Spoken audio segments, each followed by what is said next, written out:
Welcome to the EOS Process audio series. In a few minutes, you'll hear from Gino Wickman, the founder of Virtual CEO Incorporated and creator of the EOS Process. The EOS Process was created to help organizations clarify, simplify, and achieve their vision. Clients of the process follow a very specific meeting pulse and learn a series of practical tools that are implemented in the organization. The result is increased traction toward the organization's vision. Gino Wickman has been an entrepreneur since the age of 21. Having run, turned around, and successfully sold the family business, he was also one of the original 10 members and a past board member of the Detroit chapter of the Entrepreneurs Organization. After the sale of the family business and transitioning in of the new leadership team, he set out to pursue his passion and purpose of helping entrepreneurial organizations grow. After delivering over 300 full-day sessions with leadership teams and having worked with hundreds of leaders in many industries, he created the EOS Process. Now, clients that go through the EOS Process have grown 18% annually on average. The process works directly with leadership teams, helping them get on the same page with the vision for the organization, execute better, and create traction toward that vision while becoming more healthy and cohesive as a team. From there, as goes the leadership team, so goes the company. Now, before we begin, may I communicate two very important points. First, the tools you are about to learn are discoveries. There's no theory here, no magic pills or silver bullets, and we don't do flavor of the month. These tools have been around for hundreds of years and will be around for thousands more. What you will find here are timeless principles that make organizations great. And second, the approach of the implementers of the EOS process are entrepreneurial, real-world, common sense, simple, and practical. We teach the pure basics. So let's join Gino now in learning what is helping so many organizations succeed as they gain traction toward becoming great. Track 2, Setting the Stage. I'd like to start by setting the stage, some ground rules, if you will. The first thing is, what you're about to hear are discoveries. These tools were discovered over a 15-year journey of being curious about what makes organizations work. What makes great organizations great? What I'm about to share with you are not suggestions. This is not a seminar. I promise you, if you implement them in your organization, you will truly become great. Our clients at the end of the journey say, these tools are simple, and quite frankly, they are. However, I don't want you to be fooled. The journey is tough. These tools are, yes, simple, but not easy. However, you'll find that the journey is worth it. When I talk about our clients, our typical client is an organization that does somewhere between 2 and 50 million in revenue, has 10 to 250 employees. However, we do have some clients that have 600 to 1,000 employees, some clients that do over 100 million in revenue. Frankly, this process works with any organization, be it a sole proprietor or a billion-dollar organization. We just find that our kind of sweet spot, for lack of a better term, are these small to mid-size organizations. As for who this will work for, what organizations this will work for, a lot of times when we meet with an organization for the first time, the first thing they say is, our organization's different. That won't work here. And so what I always respond with is I say, do you have people in your organization? Jokingly. Because bottom line, if you have people in your organization, this process will work. The industry you're in, the business that you're in, quite frankly, is irrelevant. However, where there's bureaucracy, where there are dictatorships, where there is a lack of caring about people, I caution you, this will not work. The next thing I ask is that you listen to this CD 3 times so that it really sinks in. My goal for you is that you literally embed these tools into the organization, and we can't do that until we embed them in your brain. The next thing I'm going to ask you to do is to literally step outside of your business as we go on this journey. Take yourself out of the craziness of the business. Because if your business is normal, it's crazy. And if you try and listen to these CDs, as well as think about the craziness of the business, it just doesn't work. So I'm going to ask you to give yourself permission to take yourself outside of the business, close your eyes if you have to, push everything aside, float up above the business, looking down on the business, and let's go to work on your business. My goal for you is by the end of this journey, you're in more control of your business, so it's not controlling you, and that we increase the value of your organization. If we aren't doing those two things for you, we're stealing your money. The next thing I'll share with you is be careful what you wish for, because with this process, you'll get it. We are typically standing in front of 3 to 8 people on a leadership team during this process. And so with saying that, I want you to literally imagine yourself with your leadership team, looking at your leadership team as you listen to these CDs. And that's the way I'll be communicating to you, to both you and your leadership team. And now when I say leadership team, what I'm referring to is they're called executive teams, they're called management teams, you might call yours the executive committee, whatever term you use to describe that team of people that is leading and managing the organization, I'm going to call that, for the sake of this CD series, the leadership team. Now that the stage is set, and with those thoughts in mind, let's get to work. 3. Introduction to the Focus Day CD. Welcome to the Focus Day. This is where we lay the foundation to build a great vision upon. Your vision. This is where you gain tremendous traction toward that vision. If you want to get more done, execute better, build more accountability into your organization, become more disciplined, communicate better, increase the health of the organization, and increase your bottom line, I beg you, urge you, ask you to learn and implement these tools. When I say these tools, there are 5 simple tools on this CD. Number 1, hitting the ceiling. Number 2, create your accountability chart. Number 3, establish your rocks. Number 4, implement a meeting pulse in your organization. And number 5, start using a scorecard. Let's take them one at a time. 4. Hitting the ceiling. Either you will hit it, you have hit it, or you are hitting it right now. Hitting the ceiling is inevitable. If you want to continue to grow, you must understand how to break through it. And not just you, your leadership team needs to understand how to break through this ceiling of complexity, because it is inevitable. Growth, in my opinion, is your only option. I believe if you're not growing, you're dying. And so when we say growth, I want to make sure that that's defined for you, because there's internal growth and there's external growth. I'm not a big believer of growth for growth's sake. So external growth is one thing, and certainly you want to do that, and most do. But there's also internal growth. There are some organizations that have a strong need for an internal transformation, and maybe you need to spend the next 1 or 2 years growing internally before you really look at that external growth. When we say growth, I want to make sure you understand we're talking about either internal or external, and sometimes both.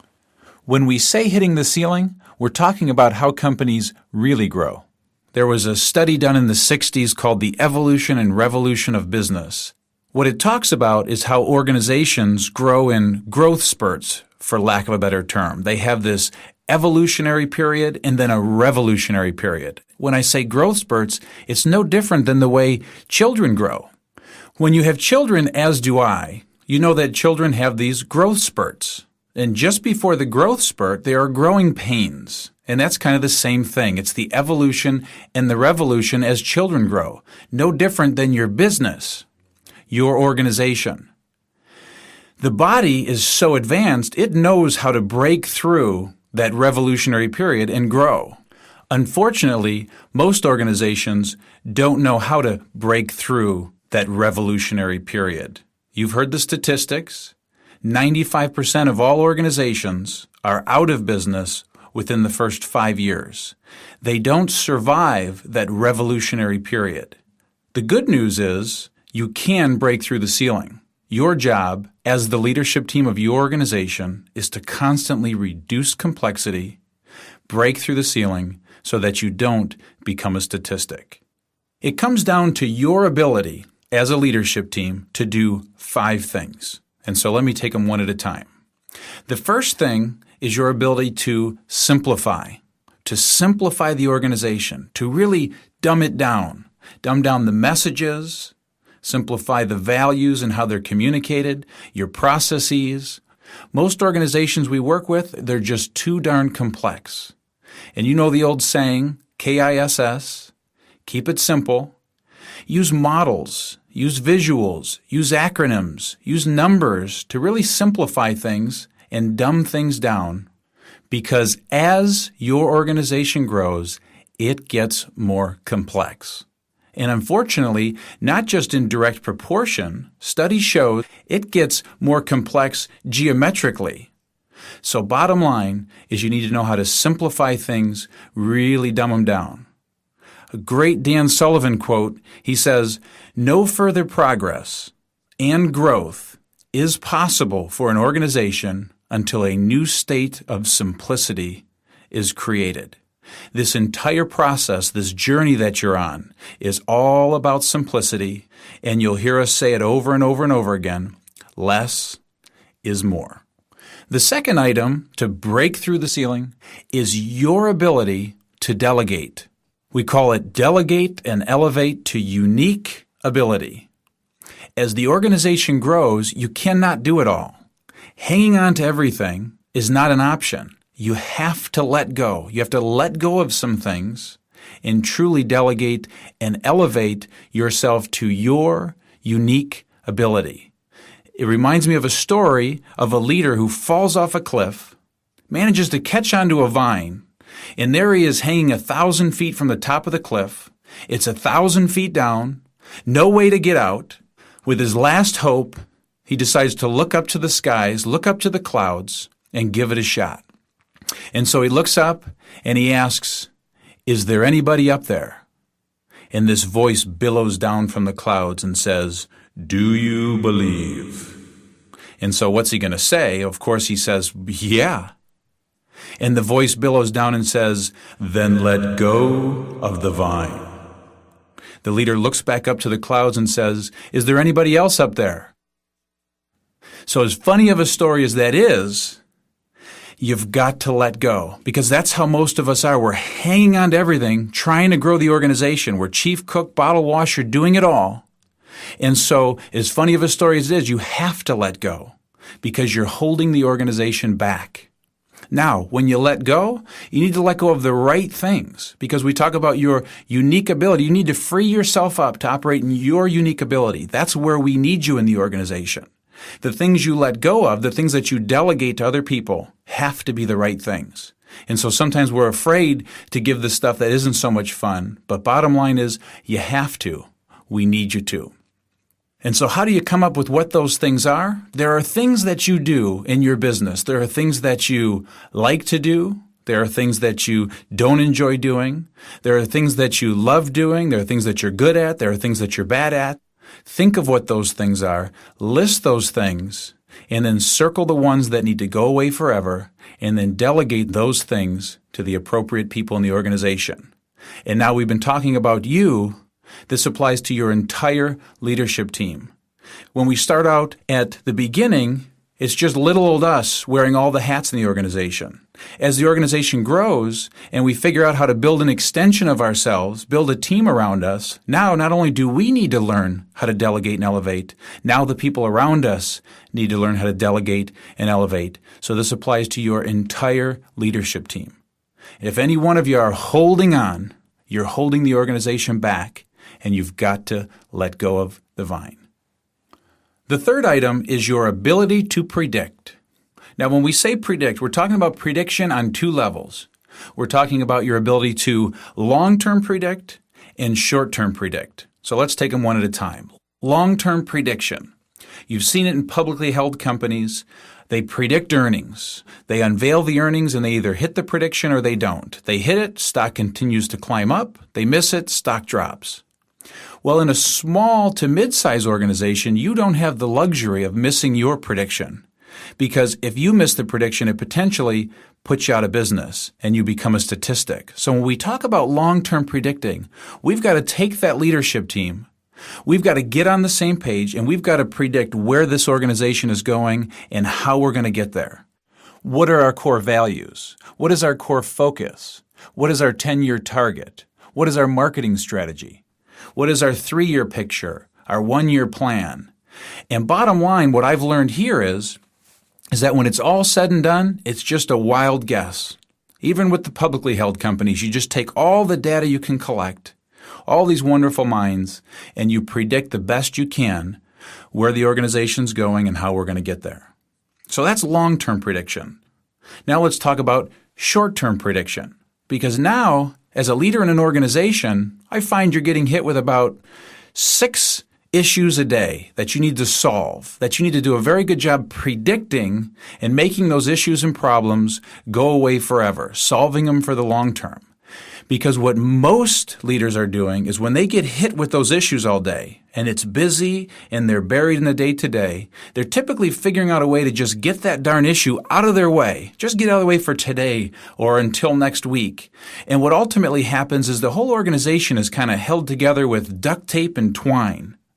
So what we need to do as leaders is we need to short-term predict just as much as we need to long-term predict, which means take those 6 issues a day, predict well, identify, discuss, and solve, and make them go away forever.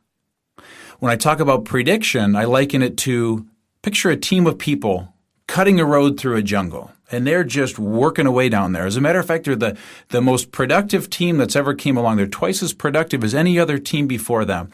And they're down there and they're high-fiving and they're just cutting away and just making great time. However, at no point in time is someone in leadership climbing the tree, looking out, and pointing to the team where the road must go. And as a result of no one climbing and predicting for the team, the road is this zigzag. And it's actually taking them twice as long to get there, even though they're moving twice as fast. So we must get good at predicting. That's this on the business, if you've heard the term. You as leaders need to get outside of the business and work on the business from time to time. I call it Starbucks time. So however you do it, but you need to get out of the business and really work on the business and get better at predicting. What we found is that most organizations, unfortunately, are succeeding in spite of themselves. They're riding a wave, and as soon as the wind blows the wrong way, unfortunately, they're going to become a statistic. So again, I beg you, I urge you, and I ask you to predict better as leaders in your organization. And that will enable you to bust through the ceiling. The 4th item is your ability to systemize the organization. So again, we're talking about busting through the ceiling. The way you do that is number 1, simplify. Number 2, delegate. Number 3, predict. And now we're talking about systemizing. You can't keep it all in your head. What we've discovered is there are 6 to 10 major systems or processes that make up every organization and what makes that organization go round. Just to quickly illustrate, one process is your hiring process, your HR process, how you bring people into the organization, train them, orient them, review them, and actually fire them. You typically have a marketing process, several operating procedures, an accounting process, a customer service process. Typically 6 to 10 are what make up your organization and how that organization goes round. And to the degree that you can document, simplify, and get everybody following those processes, as I'll call them, life will be a little simpler, you'll have more fun, you'll be more profitable, reduce complexity in the organization. Now, once you start to document and simplify, you're going to discover some things. And you're going to discover some processes that are in place that you don't know why the heck they're even in place. And you'll get people that will say, well, we've always done it that way. I have a friend that shared a story of they were at a Thanksgiving family get-together, and his wife cut the back of the ham off. And he asked, why do you cut the back of the ham off? And she said, well, it's tradition. It's the way we've always done it. Fortunately, her mother was in the room, and he had an opportunity to go over and ask her, and he said, I noticed that the back of a ham was cut off, and it's supposedly tradition. I just wanted to ask you why you did it. And she said, well, it's tradition. It's the way we've always done it.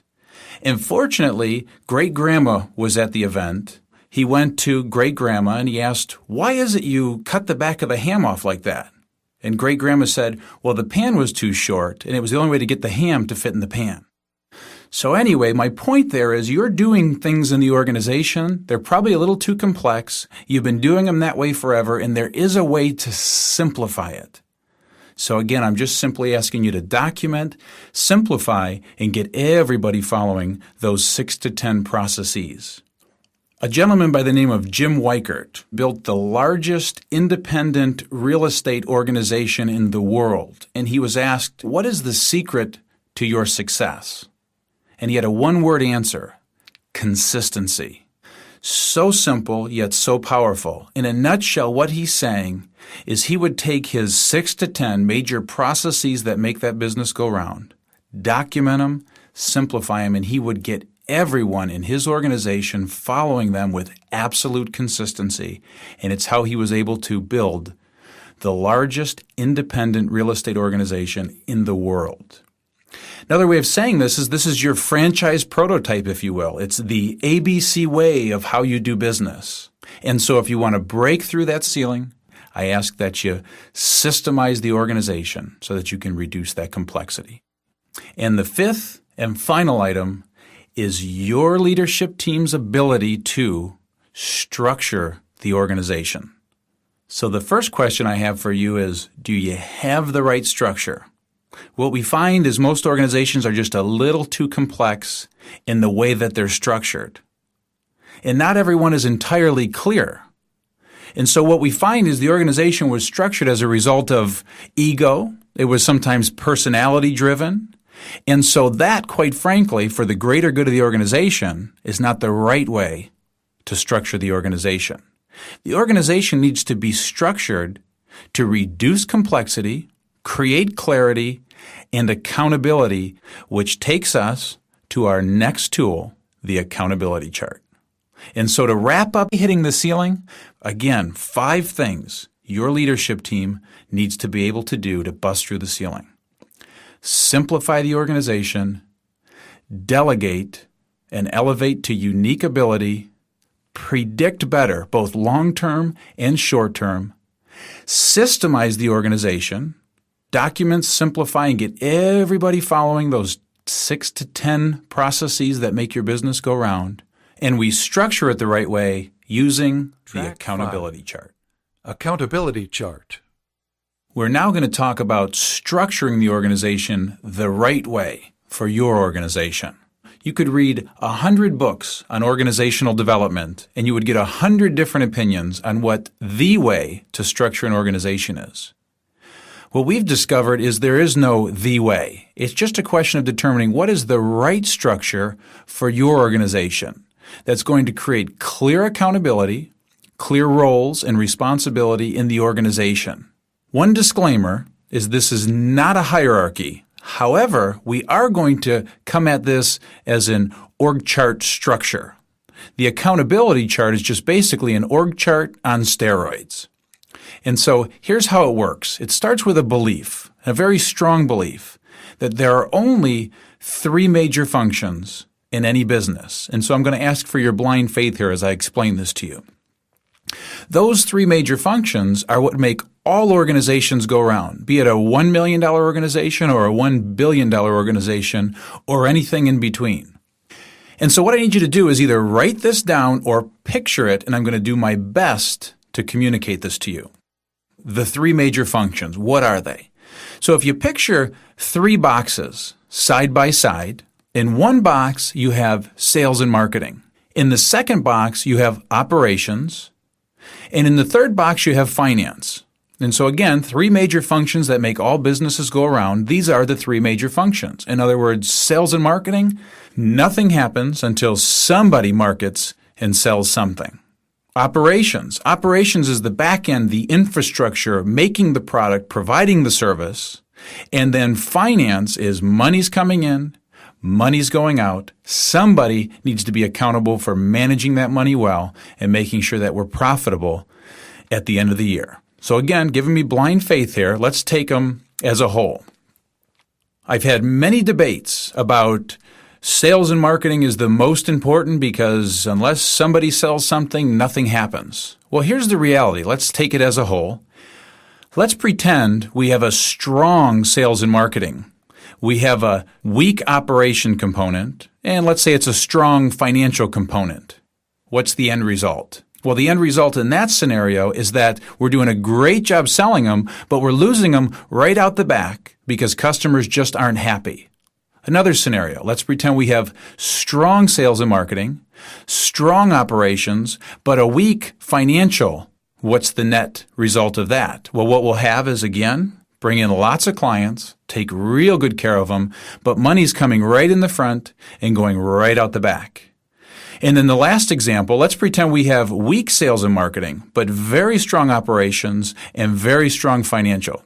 What's the net effect of that? Well, the net effect of that is everybody in operations is waiting for something to happen, but nothing's happening. So bottom line, my point is they are all equally important as the other one, and they all need to be strong. And so let's pretend that's true and still asking for your blind faith here. If that's true, only one person can be ultimately accountable for one of those three major functions in the organization. There has to be one person who's ultimately accountable for generating the sales and the marketing efforts. There needs to be one person who's ultimately accountable for operations, making sure that things are running well. Again, that back-end infrastructure, we're making the product, we're providing the service. And only one person can be ultimately accountable for managing the finances. Money's coming in, money's going out, make sure there's a profit. When more than one person is accountable, then nobody's accountable. And when we do this exercise with teams, we'll get 2 names in a box, sometimes 3 names in a box, and you kind of get the all for one and one for all. But again, when everyone's accountable, no one's accountable. So with that, if those are the 3 major functions, there's another major function in the organization. And that is, again, if you're visualizing this or writing it down, there's then a box above those 3 boxes you just illustrated. And that role I like to call the integrator. The integrator is the person who's accountable for harmoniously integrating those 3 major functions of the business. Because if those 3 major functions are strong, and you've got strong people accountable for each, there's great friction that goes on. And the integrator's role is to harmoniously integrate that great friction. I use the term integrator to alleviate all the wonderful ego titles, because sometimes it's called CEO, sometimes it's called president, sometimes it's called general manager. It doesn't matter what you call it. But bottom line is the integrator is the person who has the unique ability to run the organization and manage the day-to-day and harmoniously integrate those 3 major functions. Assuming that's true and still asking for your blind faith, there are 2 other points I want to make around this accountability chart. Number 1 is that as you structure your organization around the accountability chart, those 3 major functions will end up being 3 or more major functions. Again, focusing on what is the right structure for your organization. And remember, less is more. I've yet to see one of our clients with more than 6 major functions. For example, sales and marketing splits into 2 major sales and marketing roles. Operations sometimes splits into 2 to 3 major functions. Finance sometimes splits into IT and HR. Again, every organization's different. The military believes in 7 direct reports. Ford Motor Company is a great example in that under Jack Nasser, there were 13 direct reports. Under Bill Ford Jr., there are 3 direct reports. Same organization, totally different structure. Again, all that matters is what's right for your organization. So that's point number 1. The next point I want to make is that about 50% of the time we find there's this additional role in the organization, and it's very powerful. And so that additional role is typically a box that shows up above the integrator, and that role I like to call the visionary role. And so again, if you've illustrated this, at the top you have visionary, below that you have integrator, and below that you have 3 boxes. Sales and marketing is 1, operations is 2, finance is 3. So let me talk about each role because, again, as I mentioned, only 50% of the time you have this visionary role showing up in the organization. And so when it exists, we need to clearly define the accountability. And so when I say visionary, I mean this, because the visionary and the integrator couldn't be more different. Almost always in a small to mid-sized company, the visionary is the owner or one of the owners. When there is a partnership, we find that one partner is the visionary and the other is the integrator. And so the visionary, and I say this with love, typically has 20 ideas a week. 19 aren't so great, but 1 is awesome. And it's that one idea a week that take the organization to the moon. Very valuable. The next major role of a visionary, they're typically very creative. They're also great problem solvers. Great with the big relationships. The culture of the organization is very important to them, and they typically operate more on emotion. So if you're one, know thyself. The integrator role couldn't be more different. The integrator role is typically somebody that's very good at LMA, I like to call it. LMA, leading, managing, and holding people accountable. They love running the day-to-day of the business. They're typically accountable for the P&L, the profit and loss. They're typically accountable for the overall business plan for the organization. Their job is to remove obstacles and barriers for those major functions so that we can execute on the business plan. As I mentioned, they're very good at the day-to-day. They're great at special project management, and they operate more on logic. And so again, if you are one, know thyself. As I'm talking about these roles, what makes the accountability chart an accountability chart? Again, it looks like an org chart. The only difference is that you're going to plug in the 5 major roles for that function. So as an example, next to the visionary box, first bullet would be 20 ideas. Second might be creative problem solving. Third might be big relationships. Fourth might be culture. Fifth might be more on emotion, again, more as a point than anything else. Next, the integrator. Their 5 major roles might be number 1, lead, manage, and hold people accountable. Number 2, profit and loss or business plan. Number 3, removing obstacles and barriers. Number 4, special projects. And number 5, more on logic. Again, we're making sure accountabilities are clear.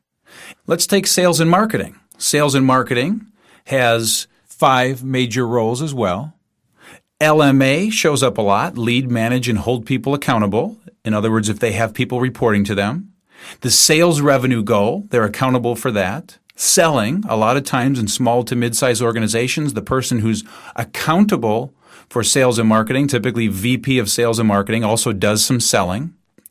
Marketing is usually their accountability, and the sales and marketing process is usually their accountability. Operations, a lot of times looks like LMA. There's certainly people in operations, and they need to lead, manage, and hold those people accountable. Customer service usually falls under operations. And process management, those 6 to 10 major processes, are typically the accountability of operations. Finance, usually it's LMA, assuming there are other people in the financial side of the business. Accounts receivable, accounts payable, budgeting, reporting. HR shows up a lot on the financial side. Sometimes it shows up on the operations side. You decide what's best for your organization. Admin shows up there a lot, as well as IT. But again, you're ultimately going to decide. And so what I ask you to do is literally go ahead and build out your organization from an accountability chart standpoint. Determine if you have a visionary in the organization. If you do, clearly illustrate that. It'll be one of the most freeing moments of that person's life. And then literally build out the entire organization. Again, looks just like an org chart, but you're going to go ahead and plug in those 5 major roles or accountabilities that make up that function in the organization. Now, when you do that, there are many great software programs to use. You could use Visio. That's a great one. Excel, you could do this with. You just decide what works best for your organization. As you're doing this, I'm going to strongly caution you of a couple things. First is that I ask that you create the structure, the right structure for the organization first. Literally build out that accountability chart. Don't put any names in any of the boxes. In other words, you're just simply looking at what's the right structure and what are the right accountabilities throughout the organization. The second thing you're going to do is then decide who's going in that seat. And those are the right seats in the organization that we're talking about. And when you put someone in that seat, you want to look to their unique ability, and you want to make sure that that is their unique ability and it's in line with their skill set.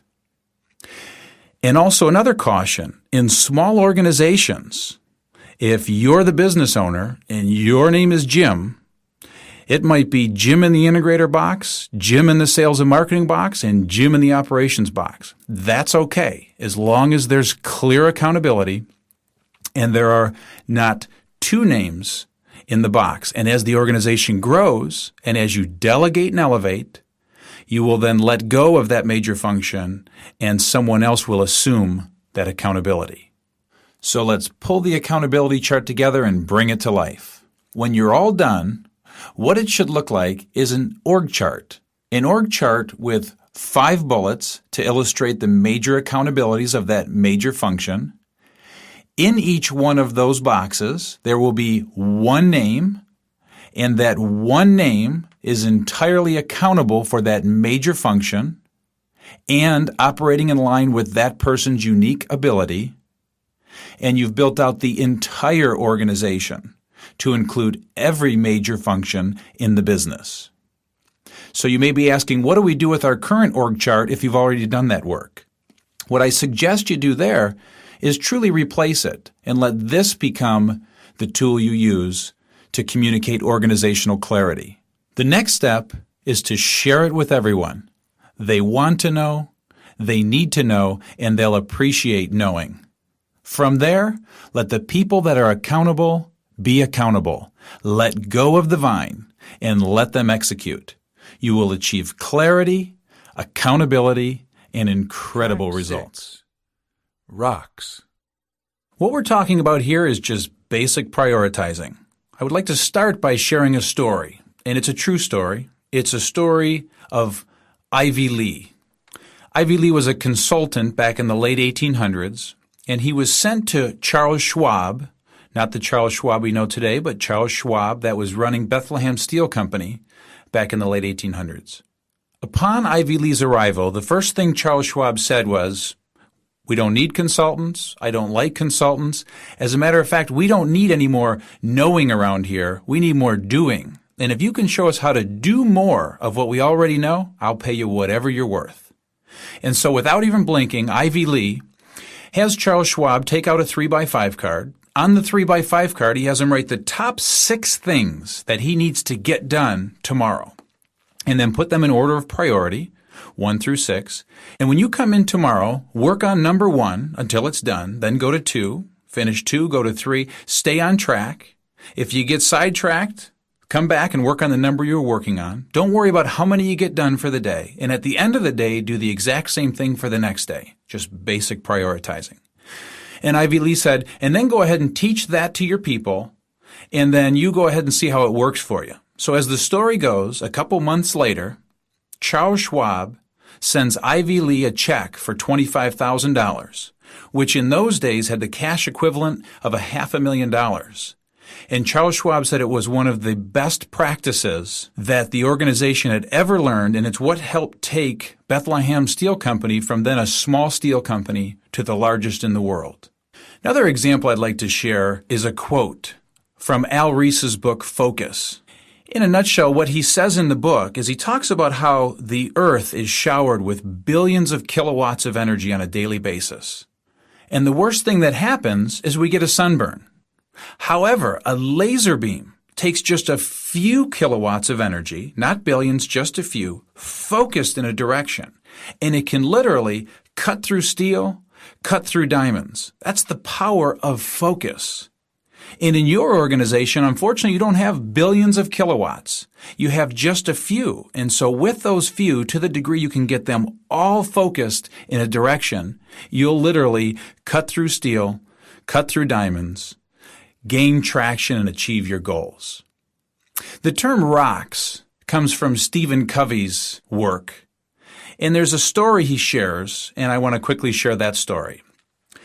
The analogy is if you picture a glass cylinder, the glass cylinder is sitting on a table, and next to that glass cylinder are rocks.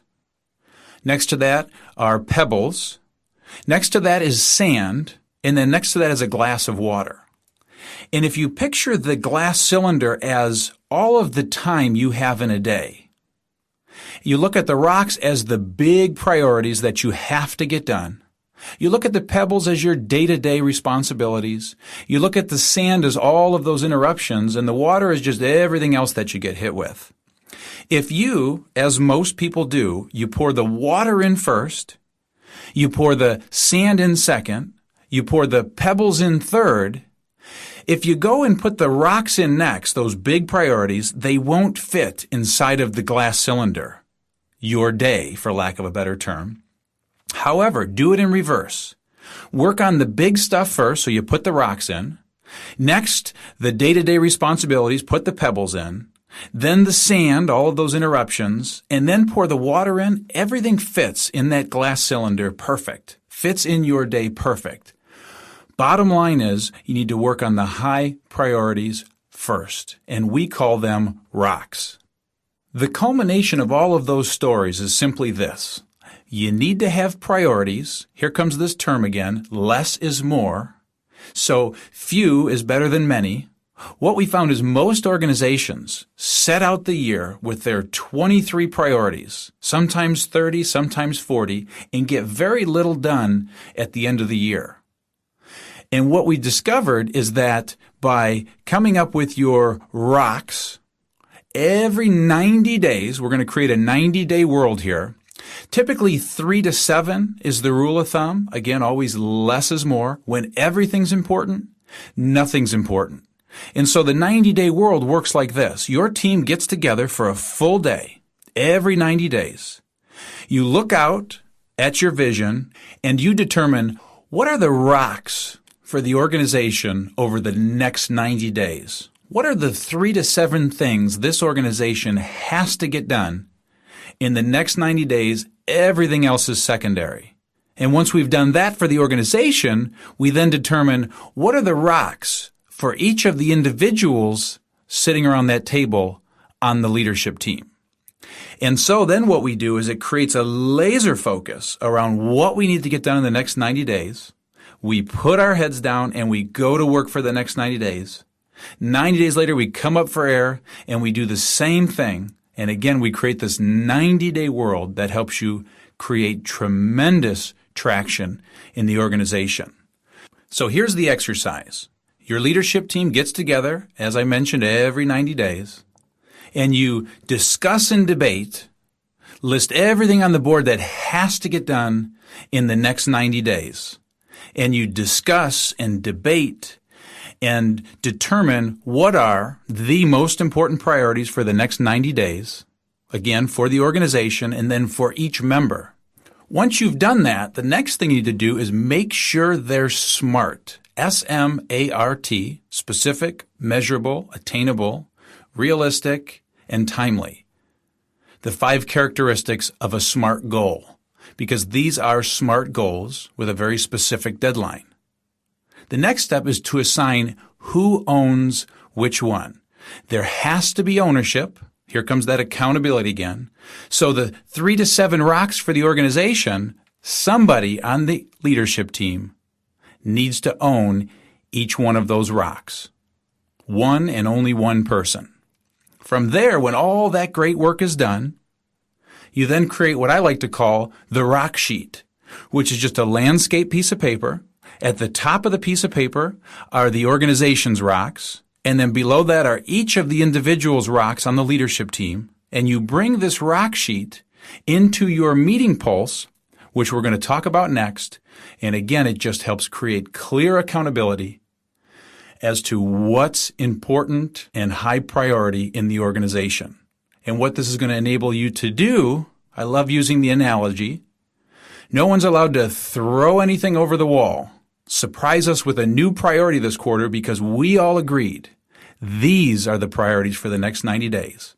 And so when it comes over the wall, you get to throw it back and kind of put it on the back burner for next quarter. This concept is very powerful and will create laser focus for you and your organization.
Track 7. Meeting Pulse. This is your organization's heartbeat. This is where you become more healthy.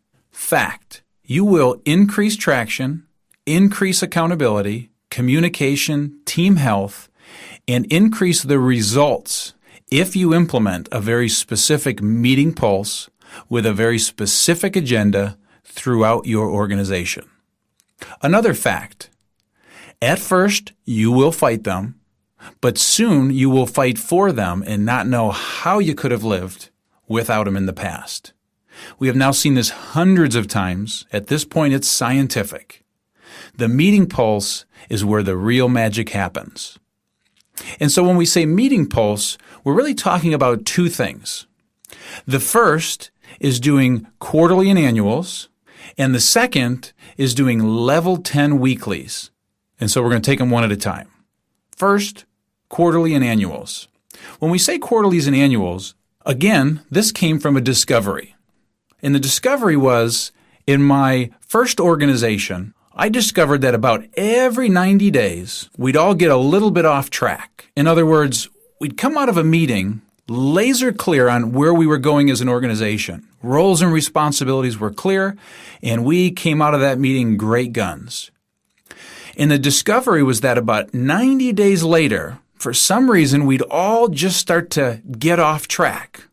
I couldn't explain why. And so what we started doing every 90 days is meeting for a full day and pulling us all together and getting back on track. So here's how it works. The leadership team, your leadership team, gets together every quarter for a full day and follows a very specific agenda. And that agenda is this. The first half of the day, you review your rocks from the last 90 days. How'd you do? You then review the vision for the organization, the greater good, and then you look out to the next 90 days and you establish your rocks for the next 90 days, for the organization and for each individual. In other words, using the analogy, you throw the stick out there for another 90 days. You spend the second half of the day tackling issues. You just solve the big problems. You roll up your sleeves, discuss and debate and solve and tackle the big issues for the organization. It's uncanny what it does for you. It's going to get you all laser focused, on the same page, and rowing in the same direction, and you're going to feel real good. This is the pulse that all of our clients bring us into, is to do their quarterlies and their annuals. And so again, you're going to walk out of there feeling good and focused. However, 90 days later, if history repeats itself, you're going to start getting off track again. As I mentioned, it's scientific. Now, we're talking about quarterlies, so every quarter you're getting together. At the end of every year, you're going to piggyback an extra day on your quarterly, and that's what we call the annual. So every quarter you're going to get together for one day, and in your annual meeting, it's going to be 2 days. The second day is your normal quarterly agenda. The first full day is team building, challenging the vision, resetting the big picture, creating a laser clear plan for the next year. I highly recommend you do this off-site. It's a great opportunity for the team to become more healthy. And so again, you're doing that every year, and then from there you meet every quarter and repeat that same pulse forever. The second is the level 10 weeklies. Now we're going to take it down to the ground and really execute on a weekly basis toward that vision. The reason I call them level 10 weeklies is, again, from a discovery. What I found is that most organizations that we go into, they rate their meetings at about a 3 or a 4 on a scale of 1 to 10. And I'm convinced, and I believe, and we believe, that they should be a level 10.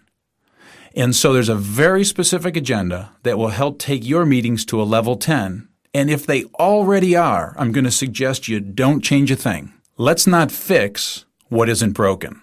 So assuming you're operating less than a 10, here's how it works. First of all, it is vital that you as a leadership team are focused on what's important on a weekly basis. And there is nothing more important than your numbers being on track, your rocks being on track, your customers and employees being happy, and your problems being solved. And so that's basically the objective and the end result of the Level 10 Weekly. The agenda is a very specific agenda and has a very specific psychology behind it. So what I'm going to do is I'm going to share the agenda with you, and then I'm going to share the psychology behind the agenda. The agenda is this. It's typically 90 minutes a week. And the first agenda item is you start the meeting with good news. That's typically 5 minutes. And what I would ask is that you write this down. It'll probably be more effective for you. The second agenda item is you then review your scorecard. We're going to talk more about the scorecard on the next track of this CD. But in its simplest form, it's just simply reviewing the handful of numbers that are critical numbers in the organization that need to be on track. That's typically 5 minutes. The next agenda item is a rock review. So now you've established those rocks. You know what the 90-day priorities are. You just do a quick review. Are they on track or off track? Typically takes about 10 minutes. The next agenda item is customer and employee headlines. So just quick headlines. In other words, great feedback on our customers and employees happy. The next agenda item is the to-do list. This is where we spend 10 minutes reviewing the action items from last week's meeting. The next agenda item is IDS. It is the meat of the agenda. It is half the meeting time, a full 45 minutes. IDS stands for the issue solving track, identify, discuss, and solve. And this is where you will solve your problems and tackle your issues. And then the last agenda item is the wrap. You spend 5 minutes, wrap up the meeting, you recap the to-do list, and you get everybody's feedback on the meeting, and then you head back into the business. That's the agenda. Let me quickly touch on the psychology behind the agenda. Again, first, good news. The reason for good news is it's a great segue from the craziness of the day-to-day business into we're going to roll up our sleeves and work on the business. And it reminds us all that we're all just human beings trying to accomplish great things in this organization. From there, the next 3 agenda items, your scorecard, your rock review, and your customer and employee headlines, is all simply reporting. There's no discussion here. You're just simply reporting on what's most important in the organization. And where a number is off track, where a rock is off track, or where there's a customer or an employee who's unhappy, those are all issues, and we drop those down to IDS, and we solve those problems there. We've got to fight the urge to solve. We've got to fight that human nature, and again, just be in reporting mode for those 3 agenda items. From there, we go to the to-do list. You're just simply reviewing the to-do list from last week. I highly recommend it. It brings great accountability to the team on a weekly basis, but everything everyone committed to from the last meeting is captured in writing, and we just quickly recap to make sure everybody did what they said they were going to do. From there, we roll up our sleeves and we go into problem-solving mode. That's the IDS. We spend 45 minutes tackling the issues on the issues list. Sometimes there are 2, sometimes there are 10, and we just simply follow this track. We prioritize what's number 1, what's number 2, and what's number 3. In order of importance, what issues do we need to tackle? We then take number 1 and we follow the issue solving track. Identify what is the real issue, discuss. Everybody says what they have to say about that issue in an environment of open and honest and vulnerability-based trust.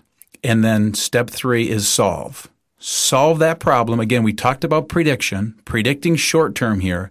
Solve that problem to make that problem go away forever based on the greater good. Again, no duct tape and twine here. And then after that, you'll get through 1, you'll get through 2, you might get through 5.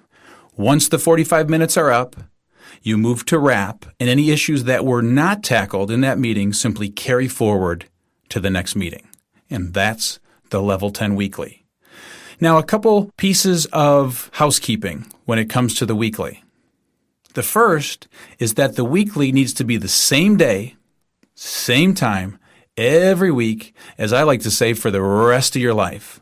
Once you decide, you then go into whatever scheduling device you use and hit repeat forever.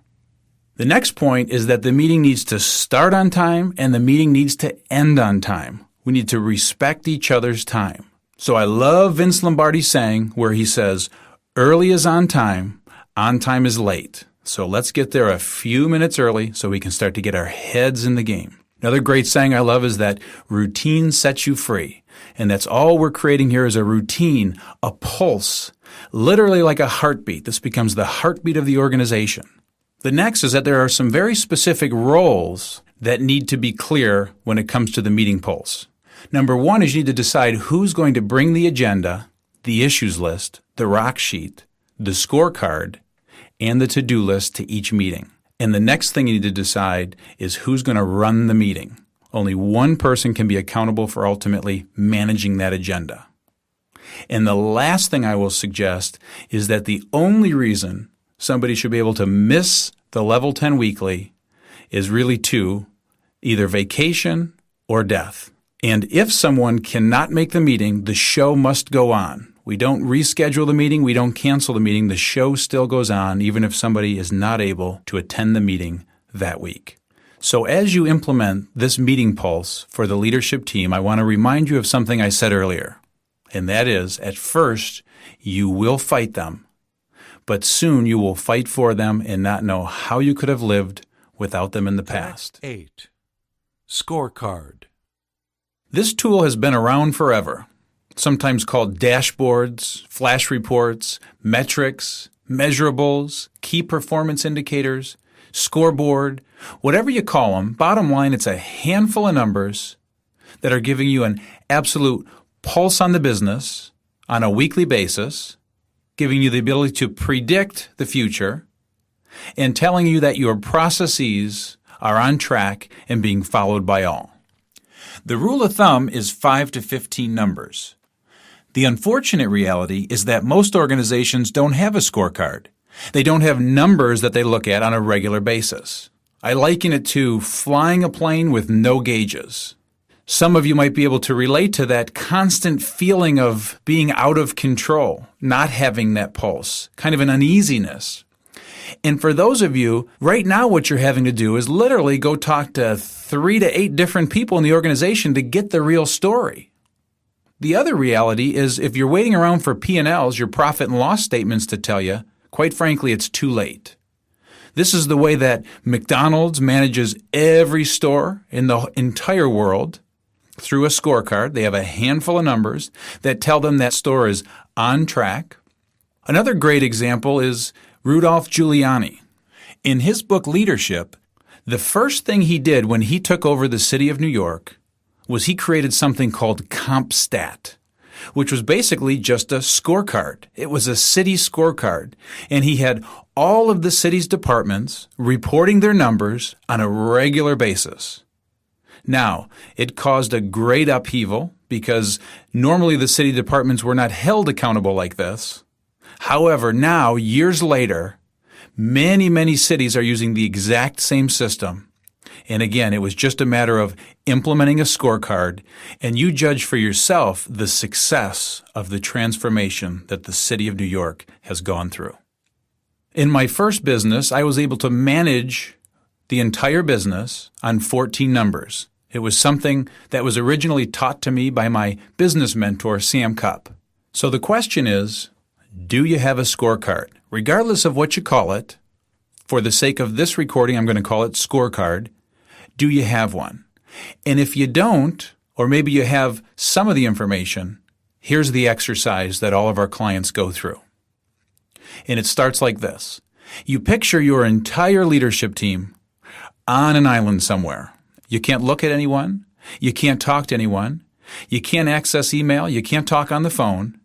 And the cabana boy comes out and hands you a piece of paper. And on that piece of paper are a handful of numbers that are to give you an absolute pulse on the business, the ability to predict the business, and tell you that all processes are on track and being followed by all.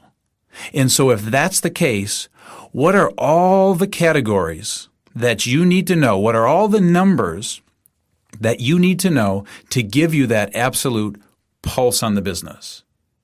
Now, these categories are things like categories that show revenue and revenue being on track, sales and sales being on track, the expense side of the business, are expenses in line, the customer satisfaction side of the business, are our customers happy, and again, our processes, and are they on track and being followed by all?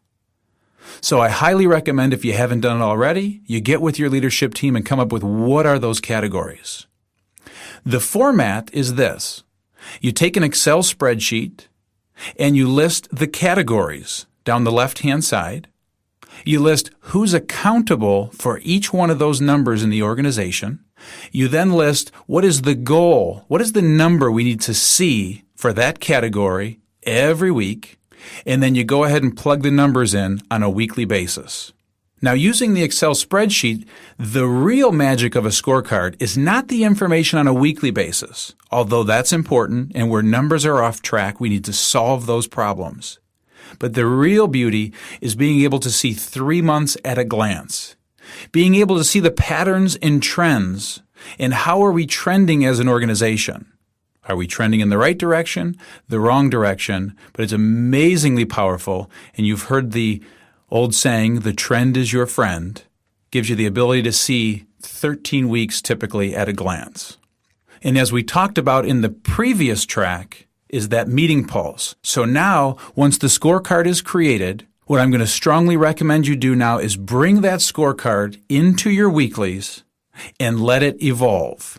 Because here's kind of the disclaimer, if you will. We found it takes 3 to 6 months for your scorecard to ultimately evolve to where the entire leadership team loves it, feels they're getting an absolute pulse.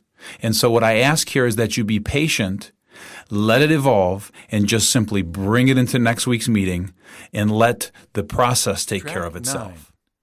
9. Action steps.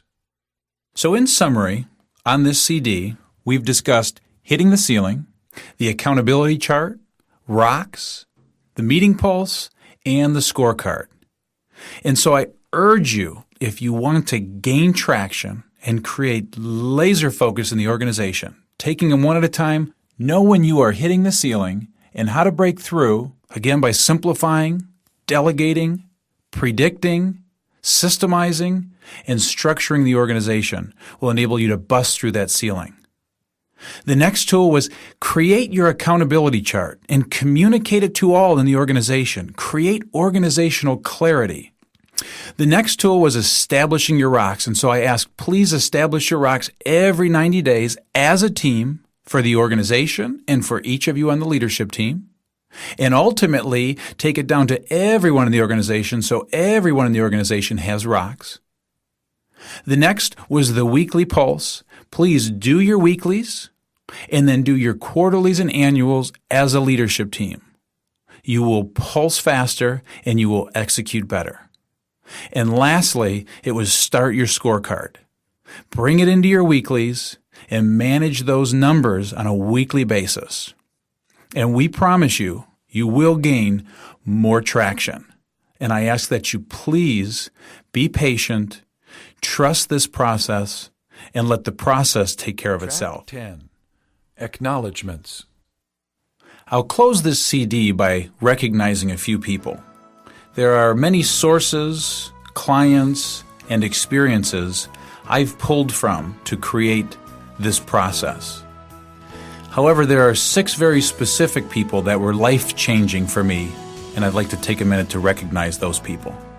The first is Floyd Wickman, my father, who taught me everything that I know and learned about communicating to people, be it communicating to 1 or 1,000.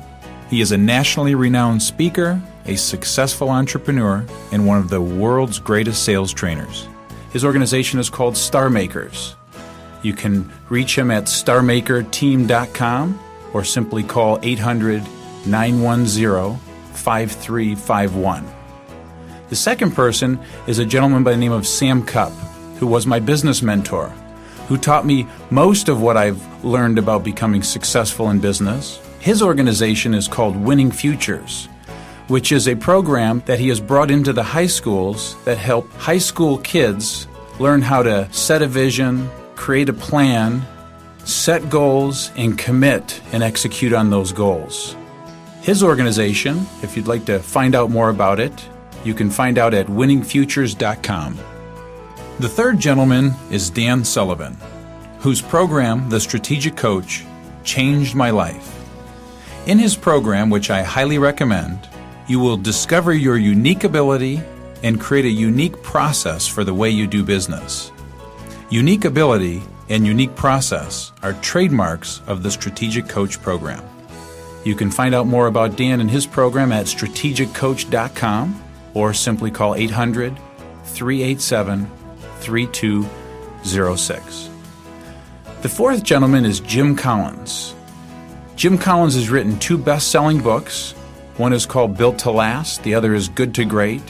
The power of Jim Collins' books is that there is no theory. He does years of research and discovers why great organizations endure and then shares those findings. There are 2 tools you'll hear me talk about from time to time throughout these recordings. The first is Hedgehog Concept, which is a copyright from Good to Great. And the second is BHAG, Big Hairy Audacious Goal, which is a copyright from Built to Last. You can reach Jim Collins at jimcollins.com or call 303-256-5476. The fifth gentleman I'd like to recognize is Pat Lencioni. Pat Lencioni's written 3 books, The 5 Dysfunctions of a Team, The 5 Temptations of a CEO, and The Obsessions of an Extraordinary Executive. His organization is called the Table Group. Pat Lencioni is the master of building healthy organizations. Some of the most simplistic, practical tools I've ever learned about helping organizations become healthy, and his books are so well written and easy to read. One of Pat's tools you'll hear me talk about is the 5 Dysfunctions Pyramid, which is a copyright from his book, The 5 Dysfunctions of a Team. You can reach Pat at tablegroup.com or call 510-596-9292. And then finally, the 6th gentleman I'd like to recognize is Vern Harnish, the growth guru. Vern's organization is called Gazelles, and he's written a book, Mastering the Rockefeller Habits. He helps organizations implement the tools to grow. You can reach Vern at gazelles.com or call 703-858-2400. 01. I thank you for listening to this CD. I urge you to implement these tools, and I ask that you stay focused.